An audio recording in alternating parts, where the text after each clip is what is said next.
ভাই ছবি তোলার লাগে তো ভুল করে ভিডিও করলিছে এখন কিতা করতাম ভুল থাকতো নি জায়গা কই আইছেন ভাই কই আইছেন রামসাগলের এলাকা দিঘি রামসাগর থেকে নাই রামসাগল এলাকা রামসাগর দিকে কোন জায়গা আইছেন ফটো দাও দিনাজপুর ভাই কোন জায়গা আইছেন আপনি একটু খুব কাছে আসলাম তো ভাই আপনার আর দেশের দিনাজপুর দিনাজপুর কোন জায়গা আইছেন দিনাজপুর রামসাগর রামসাগর রামসাগর বিশাল একটা সাগর আচ্ছা ঠিক আছে বিশাল ভাই কই আইছেন আমরা তো সুদূর সিলেট থেকে দীর্ঘ 19 থেকে 20 ঘন্টা জার্নি করে আমরা রামসাগর দিকে অবলোকন করার জন্য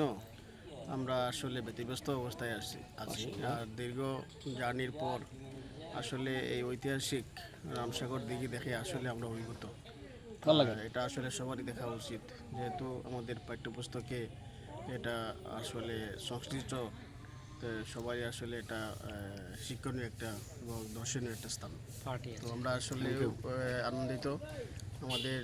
জার্নি করার পর আসলে আমাদের এখন আর জার্নি গায়ে লাগতেছে না আমরা এই সুন্দর দৃশ্য বিকালবেলা আমরা উপভোগ করতে পারি ধন্যবাদ তুহিনকে আমাদের যে এই প্রোগ্রাম রিশিডিউল করে আমাদেরকে এই দিনাজপুরে নিয়ে আসার জন্য ধন্যবাদ বাকি সহকর্মী বন্ধু বান্ধব বল ভাই না কিছু কই জানেন হয়েছে মাশাআল্লাহ তুমি যে চললাম তাহলে রামসাগর আসলে বিশাল রামসাগর দিঘি আর কি দিকে দিকে এটা বড় আকারের দিকে যে ভাই আগে কিছু কইতে পারছেন বিশাল এলাকার দিকে দেখতে খুব সুন্দর এখানে নাকি মাছ 40 কেজি 45 কেজি ওজন হয় দুঃখের বিষয় আগামীকালকে আমরা থাকতে পারবো না কিন্তু দিঘিটা বর্ষি পাওয়া হবে আমি ভাবছি কুলরায় গিয়ে রাসেল আর আকবর ভাইকে দাওয়াত দিব জামাল ভাই হয় জামাল ভাইকে দেওয়া জামাল ভাইকে কুলর আপনি যদি আমাদের সাথে জড়িত থাকেন তাহলে শুনতে পারছেন নিশ্চয়ই তুই বাদ বাকি বলবে ঠিক আছে আলহামদুলিল্লাহ আমরা সবাই মিলে ঘুরতে আসছি যশোরে যশোর আমরা অনেক লম্বা একটা ট্যুর বলবো পরবর্তীতে